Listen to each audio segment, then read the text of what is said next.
നമസ്കാരം. ഓരോ ഭാരതീയൻ്റെയും ഉള്ളിൽ നമ്മുടെ രാജ്യത്തെക്കുറിച്ച് ഒരു സ്വപ്നമുണ്ടാകും. എൻ്റെ സങ്കല്പത്തിലെ, എൻ്റെ സ്വപ്നത്തിലെ ഭാരതം എങ്ങനെയായിരിക്കണം? നമുക്കൊന്ന് നോക്കാം. എൻ്റെ സ്വപ്നത്തിലെ ഇന്ത്യയിൽ ജാതിയോ മതമോ പണമോ നോക്കാതെ എല്ലാവർക്കും തുല്യമായ പരിഗണന ലഭിക്കണം. മനുഷ്യർ തമ്മിൽ സ്നേഹവും ഐക്യവും മാത്രമുള്ള ഒരു നാട്.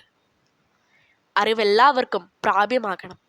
പണമില്ലാത്തതിൻ്റെ പേരിൽ ഒരു കുട്ടിക്ക് പോലും വിദ്യാഭ്യാസം നിഷേധിക്കപ്പെടാത്ത, ലോകത്തിന് മാതൃകയാകുന്ന ഒരു വിദ്യാഭ്യാസ രീതി നമുക്കുണ്ടാകണം. സ്ത്രീകൾക്കും കുട്ടികൾക്കും ഭയമില്ലാതെ ജീവിക്കാൻ കഴിയുന്ന ഒരിടം, ഏത് സമയത്തും എവിടെയും സുരക്ഷിതമായി സഞ്ചരിക്കാൻ കഴിയുന്ന ഒരു ഭാരതമാണ് എൻ്റെ ഏറ്റവും വലിയൊരു സ്വപ്നം.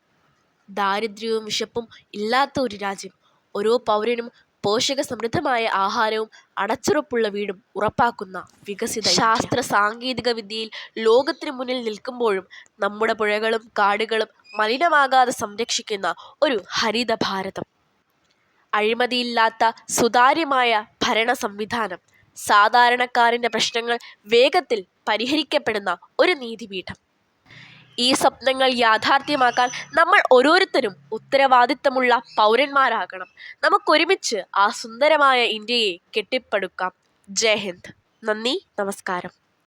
ഈ വീഡിയോ ഇഷ്ടപ്പെട്ടാൽ ലൈക്ക് ചെയ്യാനും കൂടുതൽ വിശേഷങ്ങൾക്കായി അതീത ബ്ലോഗർ എന്ന എൻ്റെ ചാനൽ സബ്സ്ക്രൈബ് ചെയ്യാനും ആരും മറക്കല്ലേ. അടുത്ത വീഡിയോയിൽ കാണാം. അതുവരെ ടാറ്റാ.